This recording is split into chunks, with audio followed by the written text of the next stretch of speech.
What is your most controversial opinion about building and growing a SaaS business? Something that I heard a ton, especially when I was at the head of growth at Baremetrics, which is a financial analytics platform for SaaS companies. So I got really, really familiar with metrics and what people look for.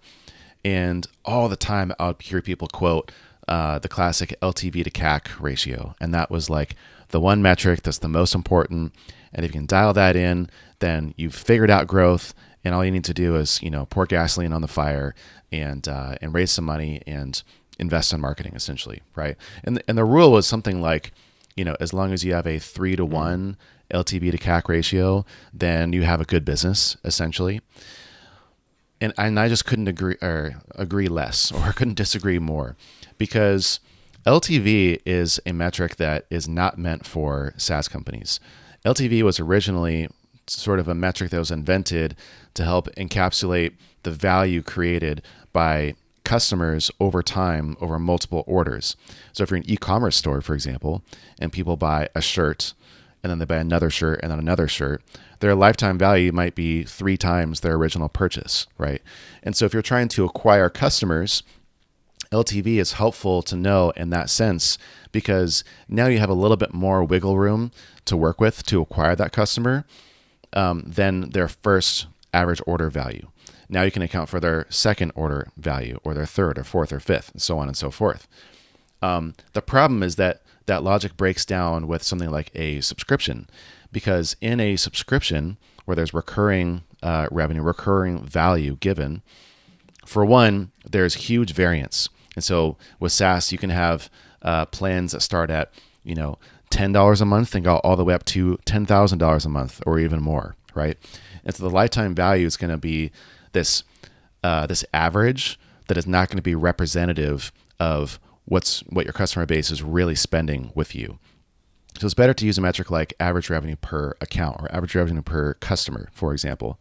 But even then, LTV to CAC is really just a proxy for trying to understand how much can we afford to spend to acquire a customer, which there's another metric that's perfectly suited for that, which is your payback period.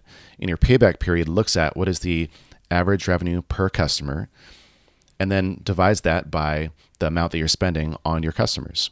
And so the payback period, is like the actual number that you're trying to get at that you need to know for marketing. So okay, is it going to take me 3 months, 6 months, 12 months, 2 years to recoup the costs in investing in acquiring this customer? And so LTV to CAC is problematic, because with a 3-to-1 ratio, that normally assumes that the LTV is somewhere around 2 years worth of a subscription with somebody. And so a 3-to-1 ratio is actually extremely large, which gives you a huge amount of room to play with the customer acquisition costs that could be, in reality, a 12 to 18 month payback period, which for a lot of businesses means that you need to have 12 to 18 months of cash in the bank just in marketing budget alone to be able to float and to be able to continue investing in acquiring those customers. So a more realistic payback period for most companies is going to be in that 3 to 6 month range. Ideally less than a year. It's kind of like good economics on average, but LTV to CAC is just a kind of a lazy metric. In summary. Are you assuming like a 2-year customer lifetime in that calculation, or is that just overall across the board? That's a good ratio to aim for. That's a good payback period to aim for. No, that's what most people assume. In fact, the real calculation that people make is they're essentially dividing by their churn rate, which also is problematic because customers churn out at very, very different levels. And in fact, most churn occurs within the first 30 days. And even beyond that, most of that churn occurs within the first 90 days. And so a lot of these customers that people will be acquiring, again, using that LTV metric, they're never even getting past 3 months with you, which means that you're going to have a really hard time recouping the costs of acquiring that customer. And so then you're making up all those costs with customers that are with you for 3, 4, 5 years, which actually pushes out the payback period of those customers being profitable, right? So all the ways that you calculate LTV for SaaS are problematic. It just shouldn't be a metric that's used. Hey, it's Ryan here. If you like that video, please click the like and subscribe button somewhere down there and check out the full interview right over here.